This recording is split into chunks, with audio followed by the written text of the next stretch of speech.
Hello viewers, তোমরা দেখছো PSC আড্ডা। আজকের ক্লাসে তোমাদের স্বাগতম। WBCS, PSC clerkship, food SI বা মিসলেনিয়াস পরীক্ষায় জেনারেল স্টাডিজ থেকে যেমন প্রশ্ন আসে আমার এই চ্যানেলে ঠিক সেরকমই ভিডিও বানানো হয়। যদি চ্যানেলটিকে ভালো লাগে অবশ্যই চ্যানেলটিকে সাবস্ক্রাইব করে বেল আইকন বাজিয়ে রেখো, যাতে এরকম নিত্য নতুন ভিডিও নোটিফিকেশান সবার আগে পেয়ে যাও। চলো ভিডিওটি শুরু করা যাক। আজকের ক্লাসের বিষয় হলো পলিটি বা রাষ্ট্রবিজ্ঞান। পিএসসি মিসলেনিয়াস, ক্লার্কশিপ বা ফুড এসআই পরীক্ষাকে পাখির চোখ করতে হলে পলিটি থেকে অবশ্যই তোমাদের পড়ে যেতে হবে। পলিটির বিভিন্ন চ্যাপ্টার থেকে যে সকল প্রশ্ন আসে তা নিয়ে আমার একটি ভিডিও সিরিজ চালু হয়েছে। ভিডিওটি প্রথম থেকে শেষ পর্যন্ত দেখো। যদি ভিডিওটি ভালো লাগে অবশ্যই একটি লাইক ও কমেন্ট দিও এবং আমাদের চ্যানেলটিকে সাবস্ক্রাইব করে পাশে থেকো, যাতে এরকম নিত্য নতুন ভিডিওর নোটিফিকেশান তথা ভিডিও তোমরা সহজেই পেয়ে যায়। চলো ভিডিওটি শুরু করা যাক। আমাদের প্রথম প্রশ্ন হলো, সাম্যের অধিকার সংবিধানের কোন অনুচ্ছেদে বর্ণিত হয়েছে? সাম্যের অধিকার সংবিধানের কোন অনুচ্ছেদে বর্ণিত হয়েছে? অপশান এ 14 থেকে 18 নম্বর, অপশান বি 19 থেকে 22 নম্বর, অপশান সি 20 থেকে 22 নম্বর, অপশান ডি 23 থেকে 24 নম্বর। অতএব সাম্যের অধিকার সংবিধানের কোন কোন অনুচ্ছেদে বর্ণিত হয়েছে তা হলো আমাদের প্রথম প্রশ্নের উত্তর হবে 14 থেকে 18 নম্বর। অতএব অপশান এ হলো রাইট অ্যান্সার। সাম্যের অধিকার সংবিধানের 14 থেকে 18 নম্বর ধারায় বর্ণিত হয়েছে। আমাদের পরবর্তী প্রশ্ন, শোষণের বিরুদ্ধে অধিকার সংবিধানের কোন ধারায় উল্লেখিত হয়েছে? শোষণের বিরুদ্ধে অধিকার সংবিধানের প্রথম যে ধারায় উল্লেখিত হয়েছে অপশান এ 19 থেকে 22 নম্বর ধারায়, অপশান বি 23 থেকে 24 নম্বর ধারায়, অপশান সি 25 থেকে 28 নম্বর ধারায়, না অপশান ডি 29 থেকে 30 নম্বর ধারায়। আমাদের 2 নম্বর প্রশ্নের উত্তর হয়ে যাবে 23 ও 24 নম্বর ধারায়। অর্থাৎ আমাদের 2 নম্বর প্রশ্নের উত্তর হবে অপশান বি। অপশান বি হবে রাইট অ্যান্সার। চলো আমাদের পরবর্তী প্রশ্ন এগিয়ে যাওয়া যায়। ধর্মীয় স্বাধীনতার অধিকার সংবিধানের কোন কোন ধারায় উল্লেখিত হয়েছে? ধর্মীয় স্বাধীনতার অধিকার সংবিধানের কোন কোন ধারায় উল্লেখিত হয়েছে? অপশান এ 14 থেকে 18 নম্বর ধারায়, অপশান এ 19 থেকে 22 নম্বর ধারায়, অপশান সি 23 থেকে 24 নম্বর ধারায়, অপশান ডি 25 থেকে 28 নম্বর ধারায়। অর্থাৎ ধর্মীয় স্বাধীনতা অধিকার সংবিধানের যে ধারায় বর্ণিত হয়েছে তা হলো 25 থেকে 28 নম্বর ধারায়। অর্থাৎ অপশান ডি হলো রাইট অ্যান্সার। আমাদের পরবর্তী প্রশ্ন, সাংবিধানিক প্রতিবিধানের অধিকার সংবিধানের কোন ধারায় উল্লেখিত হয়েছে? সাংবিধানিক প্রতিবিধানের অধিকার সংবিধানের কোন ধারায় উল্লেখিত হয়েছে? অপশান এ 19 নম্বর, অপশান বি 20 নম্বর, অপশান সি 21 নম্বর, অপশান ডি 32 নম্বর। এই প্রশ্নের উত্তর সঠিক যাবে 32 নম্বর। অর্থাৎ অপশান ডি হলো রাইট অ্যান্সার। সাংবিধানিক প্রতিবিধানের অধিকার সংবিধানের 32 নম্বর ধারায় উল্লেখিত হয়েছে। আজকের ক্লাসের বিষয় হলো পলিটি বা রাষ্ট্রবিজ্ঞান। পিএসসি মিসলেনিয়াস, ক্লার্কশিপ বা ফুড এসআই পরীক্ষাকে পাখির চোখ করতে হলে পলিটি থেকে অবশ্যই তোমাদের পড়ে যেতে হবে। পলিটির বিভিন্ন চ্যাপ্টার থেকে যে সকল প্রশ্ন আসে তা নিয়ে আমার একটি ভিডিও সিরিজ চালু হয়েছে। ভিডিওটি প্রথম থেকে শেষ পর্যন্ত দেখো। যদি ভিডিওটি ভালো লাগে অবশ্যই একটি লাইক ও কমেন্ট দিও এবং আমাদের চ্যানেলটিকে সাবস্ক্রাইব করে পাশে থেকো, যাতে এরকম নিত্য নতুন ভিডিওর নোটিফিকেশান তথা ভিডিও তোমরা সহজেই পেয়ে যায়। চলো ভিডিওটি শুরু করা যাক। আমাদের প্রথম প্রশ্ন হলো, সাম্যের অধিকার সংবিধানের কোন অনুচ্ছেদে বর্ণিত হয়েছে? সাম্যের অধিকার সংবিধানের কোন অনুচ্ছেদে বর্ণিত হয়েছে? অপশান এ 14 থেকে 18 নম্বর, অপশান বি 19 থেকে 22 নম্বর, অপশান সি 20 থেকে 22 নম্বর, অপশান ডি 23 থেকে 24 নম্বর। অতএব সাম্যের অধিকার সংবিধানের কোন কোন অনুচ্ছেদে বর্ণিত হয়েছে তা হলো আমাদের প্রথম প্রশ্নের উত্তর হবে 14 থেকে 18 নম্বর। অতএব অপশান এ হলো রাইট অ্যান্সার। সাম্যের অধিকার সংবিধানের 14 থেকে 18 নম্বর ধারায় বর্ণিত হয়েছে। আমাদের পরবর্তী প্রশ্ন, শোষণের বিরুদ্ধে অধিকার সংবিধানের কোন ধারায় উল্লেখিত হয়েছে? শোষণের বিরুদ্ধে অধিকার সংবিধানের প্রথম যে ধারায় উল্লেখিত হয়েছে অপশান এ 19 থেকে 22 নম্বর ধারায়, অপশান বি 23 থেকে 24 নম্বর ধারায়, অপশান সি 25 থেকে 28 নম্বর ধারায়, না অপশান ডি 29 থেকে 30 নম্বর ধারায়। আমাদের 2 নম্বর প্রশ্নের উত্তর হয়ে যাবে 23 ও 24 নম্বর ধারায়। অর্থাৎ আমাদের 2 নম্বর প্রশ্নের উত্তর হবে অপশান বি। অপশান বি হবে রাইট অ্যান্সার। চলো আমাদের পরবর্তী প্রশ্ন এগিয়ে যাওয়া যায়। ধর্মীয় স্বাধীনতার অধিকার সংবিধানের কোন কোন ধারায় উল্লেখিত হয়েছে? ধর্মীয় স্বাধীনতার অধিকার সংবিধানের কোন কোন ধারায় উল্লেখিত হয়েছে? অপশান এ 14 থেকে 18 নম্বর ধারায়, অপশান এ 19 থেকে 22 নম্বর ধারায়, অপশান সি 23 থেকে 24 নম্বর ধারায়, অপশান ডি 25 থেকে 28 নম্বর ধারায়। অর্থাৎ ধর্মীয় স্বাধীনতা অধিকার সংবিধানের যে ধারায় বর্ণিত হয়েছে তা হলো 25 থেকে 28 নম্বর ধারায়। অর্থাৎ অপশান ডি হলো রাইট অ্যান্সার। আমাদের পরবর্তী প্রশ্ন, সাংবিধানিক প্রতিবিধানের অধিকার সংবিধানের কোন ধারায় উল্লেখিত হয়েছে? সাংবিধানিক প্রতিবিধানের অধিকার সংবিধানের কোন ধারায় উল্লেখিত হয়েছে? অপশান এ 19 নম্বর, অপশান বি 20 নম্বর, অপশান সি 21 নম্বর, অপশান ডি 32 নম্বর। এই প্রশ্নের উত্তর সঠিক যাবে 32 নম্বর, অর্থাৎ অপশান ডি হলো রাইট অ্যান্সার। সাংবিধানিক প্রতিবেদনের অধিকার সংবিধানের 32 নম্বর ধারায় উল্লেখিত হয়েছে। আজকের ক্লাসের বিষয় হলো পলিটি বা রাষ্ট্রবিজ্ঞান। পিএসসি মিসলেনিয়াস, ক্লার্কশিপ বা ফুড এসআই পরীক্ষাকে পাখির চোখ করতে হলে পলিটি থেকে অবশ্যই তোমাদের পড়ে যেতে হবে। পলিটির বিভিন্ন চ্যাপ্টার থেকে যে সকল প্রশ্ন আসে তা নিয়ে আমার একটি ভিডিও সিরিজ চালু হয়েছে। ভিডিওটি প্রথম থেকে শেষ পর্যন্ত দেখো। যদি ভিডিওটি ভালো লাগে অবশ্যই একটি লাইক ও কমেন্ট দিও এবং আমাদের চ্যানেলটিকে সাবস্ক্রাইব করে পাশে থেকো, যাতে এরকম নিত্য নতুন ভিডিওর নোটিফিকেশান তথা ভিডিও তোমরা সহজেই পেয়ে যায়। চলো ভিডিওটি শুরু করা যাক। আমাদের প্রথম প্রশ্ন হলো, সাম্যের অধিকার সংবিধানের কোন অনুচ্ছেদে বর্ণিত হয়েছে? সাম্যের অধিকার সংবিধানের কোন অনুচ্ছেদে বর্ণিত হয়েছে? অপশান এ 14 থেকে 18 নম্বর, অপশান বি 19 থেকে 22 নম্বর, অপশান সি 20 থেকে 22 নম্বর, অপশান ডি 23 থেকে 24 নম্বর। অতএব সাম্যের অধিকার সংবিধানের কোন কোন অনুচ্ছেদে বর্ণিত হয়েছে তা হলো আমাদের প্রথম প্রশ্নের উত্তর হবে 14 থেকে 18 নম্বর। অতএব অপশান এ হলো রাইট অ্যান্সার। সাম্যের অধিকার সংবিধানের 14 থেকে 18 নম্বর ধারায় বর্ণিত হয়েছে। আমাদের পরবর্তী প্রশ্ন, শোষণের বিরুদ্ধে অধিকার সংবিধানের কোন ধারায় উল্লেখিত হয়েছে? শোষণের বিরুদ্ধে অধিকার সংবিধানের প্রথম যে ধারায় উল্লেখিত হয়েছে অপশান এ 19 থেকে 22 নম্বর ধারায়, অপশান বি 23 থেকে 24 নম্বর ধারায়, অপশান সি 25 থেকে 28 নম্বর ধারায়, অপশান ডি 29 থেকে 30 নম্বর ধারায়। আমাদের 2 নম্বর প্রশ্নের উত্তর হয়ে যাবে 23 ও 24 নম্বর ধারায়, অর্থাৎ আমাদের 2 নম্বর প্রশ্নের উত্তর হবে অপশান বি। অপশান বি হবে রাইট অ্যান্সার। চলো আমাদের পরবর্তী প্রশ্ন এগিয়ে যাওয়া যায়। ধর্মীয় স্বাধীনতার অধিকার সংবিধানের কোন কোন ধারায় উল্লেখিত হয়েছে? ধর্মীয় স্বাধীনতার অধিকার সংবিধানের কোন কোন ধারায় উল্লেখিত হয়েছে?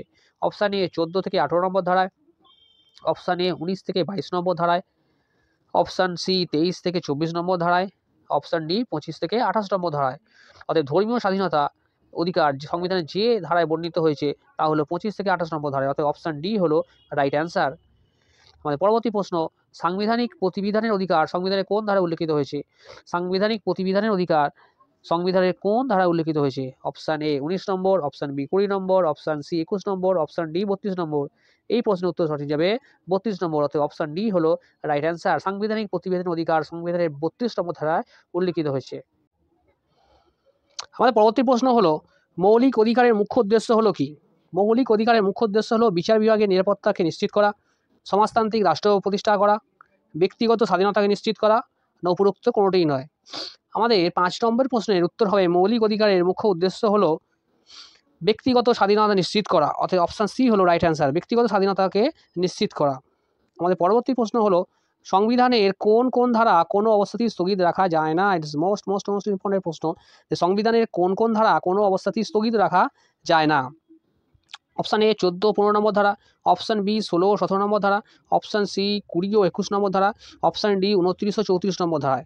আমাদের 6 নম্বর প্রশ্নের উত্তর হবে অপশান সি 20 ও 21 নম্বর ধারা, অর্থাৎ অপশান সি হবে রাইট অ্যান্সার। সংবিধানের 20 ও 21 নম্বর ধারা কখনোই স্থগিত রাখা যায় না। আমাদের পরবর্তী প্রশ্ন, ভারতীয় নাগরিকদের মৌলিক অধিকার স্থগিত রাখা যায় কোন সময় বা কোন অবস্থাতে? ভারতীয় নাগরিকদের মৌলিক অধিকারকে স্থগিত রাখা যায় অপশান এ জাতীয় জরুরি অবস্থা জারি হলে, অপশান বি যে কোনো ধরনের জরুরি অবস্থা জারি হলে, অপশান সি সুপ্রিম কোর্টের অনুমতি নিয়ে, অপশান ডি যুদ্ধ ঘোষিত হলে। আমাদের পরবর্তী প্রশ্নের উত্তর হবে জাতীয় জরুরি অবস্থা জারি হলে, অর্থাৎ অপশান এ হলো রাইট অ্যান্সার। ভারতীয় নাগরিকদের মৌলিক অধিকার স্থগিত রাখা যায় একমাত্র জাতীয় জরুরি অবস্থা জারি হলে। আমাদের পরবর্তী প্রশ্ন হলো, কোন মৌলিক অধিকার নিবর্তনমূলক আইন দ্বারা সংযত হয়? কোন মৌলিক অধিকার নিবর্তনমূলক আইন দ্বারা সংযত হয়? সাম্যের অধিকার, স্বাধীনতার অধিকার, ধর্মীয় স্বাধীনতার অধিকার, শাসনতান্ত্রিক প্রতিবিধানের অধিকার। আমাদের পরবর্তী প্রশ্নের উত্তর হলো স্বাধীনতার অধিকার, অর্থাৎ অপশান বি হলো রাইট অ্যান্সার। অর্থাৎ কোন মৌলিক অধিকার নিবর্তনমূলক আইন দ্বারা সংযত করা হয়? স্বাধীনতার অধিকার।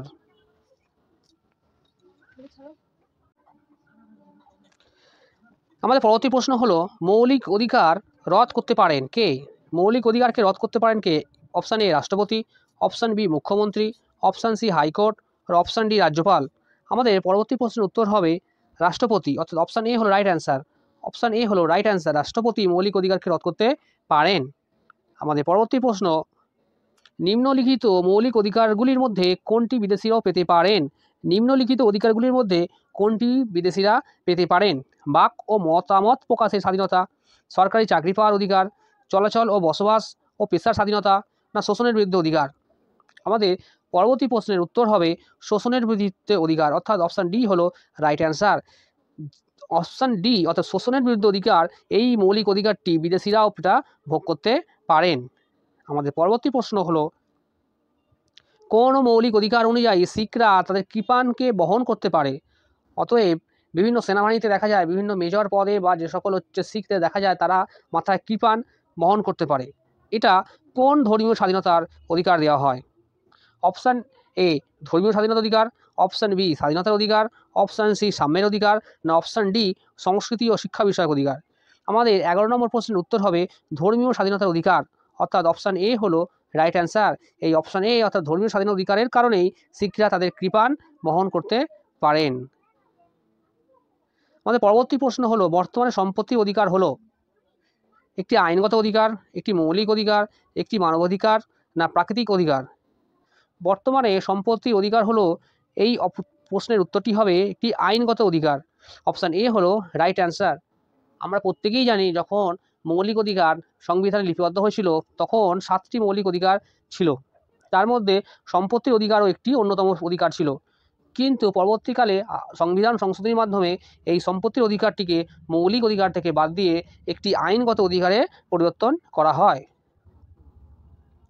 আমাদের পরবর্তী প্রশ্ন হলো মৌলিক অধিকার বলবৎ করার জন্য আদালত জারি করতে পারে, কি জারি করতে পারে? আদেশ, রিট, অধ্যাদেশ, না বিজ্ঞপ্তি? মৌলিক অধিকার বলবৎ করার জন্য আদালত কি জারি করতে পারে? আমাদের পরবর্তী প্রশ্নের উত্তর হয়ে যাবে রিট, অর্থাৎ অপশান বি হলো রাইট অ্যান্সার। আমাদের পরবর্তী প্রশ্ন মৌলিক অধিকারগুলিকে সংশোধন করতে পারে কে? সংসদ, রাজ্যপাল, মুখ্যমন্ত্রী, রাষ্ট্রপতি? মৌলিক অধিকারগুলিকে সংশোধন করতে পারে আমাদের পরবর্তী প্রশ্নের উত্তর হবে সংসদ, অর্থাৎ অপশান এ হলো রাইট অ্যান্সার। পার্লামেন্ট তথা সংসদের মাধ্যমেই বা ভোটাভুটির মাধ্যমেই মৌলিক অধিকারগুলিকে সংযোজন করা বা বিয়োজন করা বা তার সংশোধন করা একমাত্র তারাই করতে পারে এবং পরবর্তীকালে সেটা আইন অনুযায়ী সংবিধান লিপিবদ্ধ তথা রাষ্ট্রপতি দ্বারা সেটি পাস হতে পারে। আমাদের পরবর্তী প্রশ্ন নিম্নলিখিত কোন রিটের মাধ্যমে আদালত বন্দী ব্যক্তিকে মুক্তি দিতে পারে? নিম্নলিখিত কোন রিটের মাধ্যমে আদালত বন্দী ব্যক্তিকে মুক্তি দিতে পারে? হেভিয়াস কর্পাস, ম্যান্ডেমাস, প্রহিবিশন, না কুয়ো ওয়ারেন্টো? নিম্নলিখিত কোন রিটের মাধ্যমে আদালত বন্দী ব্যক্তিকে মুক্তি দিতে পারে? এই প্রশ্নের উত্তর হবে হেভিয়াস কর্পাস, অর্থাৎ অপশান এ হলো রাইট অ্যান্সার। এই হেভিয়াস কর্পাসের মাধ্যমেই বা এই রিটের মাধ্যমে আদালত বন্দী ব্যক্তিকে মুক্তি দিতে পারে। আমাদের পরবর্তী প্রশ্ন ভারতীয় নাগরিকদের পালনীয় মৌলিক কর্তব্যগুলি সংবিধানে কোন পার্টে বর্ণিত আছে? এটি একটি খুবই গুরুত্বপূর্ণ প্রশ্ন। ভারতীয় নাগরিকদের মৌলিক কর্তব্যগুলি, যেটি প্রথমে যখন ভারত সংবিধান লেখা হয়েছিল তার মধ্যে মৌলিক কর্তব্য অন্তর্ভুক্ত ছিল না। পরবর্তীকালে 1976 সালে 42তম সংবিধান সংশোধনীর মাধ্যমে মৌলিক কর্তব্যের ধারণাটিকে ভারতীয় সংবিধানে অন্তর্ভুক্ত করা হয়। পূর্বে মৌলিক কর্তব্যের সংখ্যা ছিল 10টি। এগুলি নন জাস্টিসেবল, অর্থাৎ পালন না করা এটা আইনত দণ্ডনীয় নয়। 2002 সালে 86তম সংবিধান সংশোধনীর মাধ্যমে আরও একটি কর্তব্যকে মৌলিক কর্তব্যের তালিকায় অন্তর্ভুক্ত করা হয়। বর্তমানে ভারতে মৌলিক কর্তব্যের সংখ্যা হলো 11টি। যাই হোক, ভারতীয় নাগরিকদের মৌলিক কর্তব্যে বা মৌলিক কর্তব্যগুলি সংবিধানে কোন পাঠে বর্ণিত আছে? অপশান এ তৃতীয়, অপশান বি চতুর্থ, অপশান সি চতুর্থ এ, অপশান ডি পঞ্চম। আমাদের 16 নম্বর প্রশ্নের উত্তর হবে চতুর্থ এ, অর্থাৎ পার্ট 4 এতে মৌলিক কর্তব্যগুলি বর্ণিত আছে এবং অনুচ্ছেদ 51 এ তে লিখিত বা লিপিবদ্ধ আছে। আমাদের পরবর্তী প্রশ্ন সংবিধানের কত নম্বর অনুচ্ছেদে ভারতীয় নাগরিকদের পালনীয় মৌলিক কর্তব্যের কথা উল্লেখ আছে? যেটা একটু আগের প্রশ্নে ব্যাখ্যা করে বলে দিলাম যে সংবিধানের কত নম্বর অনুচ্ছেদে ভারতীয় নাগরিকদের পালনীয় মৌলিক কর্তব্যের উল্লেখ আছে। অনুচ্ছেদ নম্বর 51 এ, 51, 50, 52, অর্থাৎ প্রশ্ন উত্তরই হবে 51 এ, 51 এ। আমাদের পরবর্তী প্রশ্ন হলো বর্তমানে ভারতীয় নাগরিকদের মৌলিক কর্তব্যের সংখ্যা কতগুলি? এটাও একটু আগে ডিসকাস করেছি যে বর্তমানে ভারতীয় নাগরিকদের মৌলিক পালনীয় কর্তব্যের সংখ্যা 8টি, 7টি, 10টি, 11টি। বন্ধুরা কত উত্তর হবে? 11টি। প্রথমে ছিল 10টি, পরে একটি বেড়ে সেটি হয়ে যায় 11টি। সেটি বাড়া কবে সালে? 2002 সালে।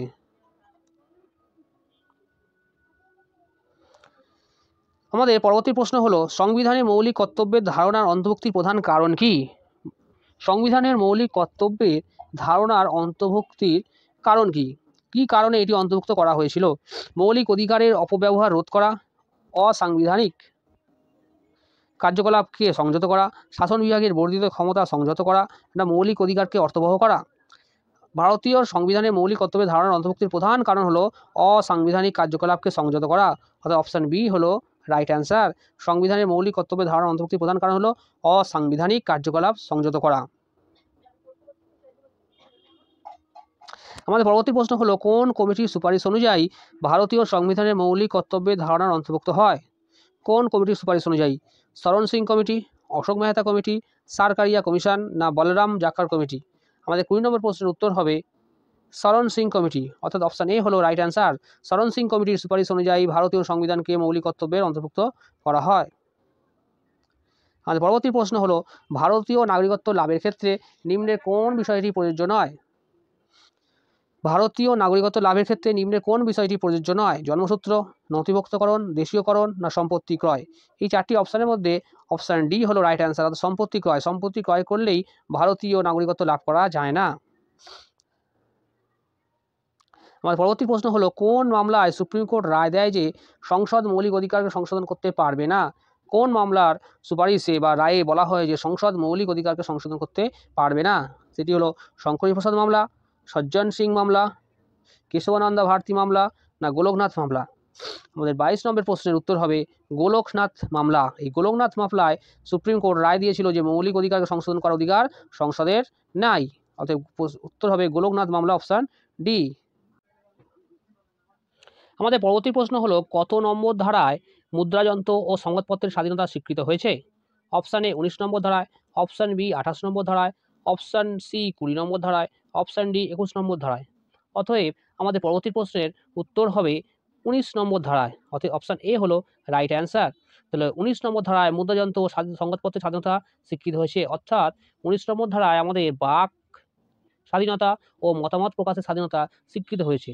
তাই মুদ্রাযন্ত্র ও সংবাদপত্রের মাধ্যমে কোনো ব্যক্তিগত বা কোনো সংস্থা বা কোনো কিছু তথ্য বা বাক স্বাধীনতা প্রকাশের অধিকারকে স্বীকৃতি দেওয়া হয়েছে। আমাদের পরবর্তী প্রশ্ন হলো ভারতের মৌলিক অধিকারগুলি হলো অপশান এ অবাধ ও নিরঙ্কুশ, অপশান বি অবাধ বা নিরঙ্কুশ নয়, উভয়ই সঠিক অথবা কোনোটিই সঠিক নয়। ভারতের মৌলিক অধিকারগুলি অবাধ হতে পারে, অর্থাৎ যে ইচ্ছা যা খুশি করতে পারে কি করতে পারে না, অর্থাৎ মৌলিক অধিকারগুলি অবাধ বা নিরঙ্কুশ নয়, অর্থাৎ নিজের ইচ্ছা মতো যা খুশি তিনি তা করতে বা তার ব্যবহার করতে পারেন না। আমাদের পরবর্তী প্রশ্ন হলো 25 নম্বর প্রশ্ন, সংবিধানের কোন ধারায় অস্পৃশ্যতা সংক্রান্ত বিধিনিষেধ আরোপিত হয়েছে? এটি একটি মোস্ট ইম্পর্টেন্ট প্রশ্ন, বারবার বিভিন্ন পরীক্ষায় এসেছে। অস্পৃশ্যতা সংক্রান্ত বিধিনিষেধ কত নম্বর ধারায় আরোপিত করা হয়েছে? 18 নম্বর ধারায়, 17 নম্বর ধারায়, 16 নম্বর ধারায় ও 15 নম্বর ধারায়। সংবিধানের অস্পৃশ্যতা সংক্রান্ত যে বিধিনিষেধ আরোপিত হয়েছে সেটা 17 নম্বর ধারায়, অর্থাৎ অপশান বি হলো রাইট অ্যান্সার। অপশান বি 17 নম্বর ধারাতে অস্পৃশ্য সংক্রান্ত বিধিনিষেধ আরোপিত হয়েছে। আমাদের পরবর্তী প্রশ্ন, কত নম্বর ধারা অনুসারে হাইকোর্ট মৌলিক অধিকারসমূহ সংরক্ষণের জন্য লেখ জারি করতে পারে? অতএব হাইকোর্ট কত নম্বর ধারা অনুযায়ী সংবিধানের মৌলিক অধিকারসমূহ সংরক্ষণের জন্য লেখ জারি করতে পারে? 126 নম্বর ধারা, 226 নম্বর ধারায়, 326 নম্বর ধারা ও 426 নম্বর ধারা। সংবিধানের হাইকোর্টকে 226 নম্বর ধারা অনুযায়ী অধিকার দেওয়া হয়েছে লেখ জারি করার জন্য। হাইকোর্ট 226 নম্বর ধারা অনুযায়ী লেখ জারি করতে পারে এবং সুপ্রিম কোর্ট 32 নম্বর ধারা অনুযায়ী লেখ জারি করতে পারে। আমাদের পরবর্তী প্রশ্ন হলো কোনো ব্যক্তিকে গ্রেপ্তার করার পর সর্বাধিক কতক্ষণের মধ্যে তাকে নিকটতম জেলা ম্যাজিস্ট্রেটের সামনে পেশ করতে হয়? কোনো ব্যক্তিকে গ্রেপ্তার করার পর সর্বাধিক কতক্ষণের মধ্যে তাকে নিকটতম জেলা ম্যাজিস্ট্রেটের কাছে পেশ করতে হয়? 24 ঘন্টা, 48 ঘন্টা, 72 ঘন্টা, 36 ঘন্টা। অতএব কোনো ব্যক্তিকে গ্রেপ্তার করার পর তাকে অবশ্যই 24 ঘন্টার মধ্যে নিকটতম কোনো জেলা ম্যাজিস্ট্রেটের সামনে পেশ করতে হয়। অতএব বন্ধুরা, ভিডিওটি কেমন লাগলো? যদি একটুও ভিডিওটি ভালো লেগে থাকে, তোমাদের জীবনের বা তোমাদের প্রস্তুতিতে একটু যদি সাহায্য করে থাকে, অবশ্যই একটি লাইক দিয়ে চ্যানেলটিকে সাবস্ক্রাইব করে বেল আইকন বাজিয়ে দিও, যাতে এরকম নিত্য নতুন ভিডিও নোটিফিকেশান তোমরা পেয়ে যাও। এতক্ষণ ধরে ভিডিওটি দেখার জন্য ধন্যবাদ।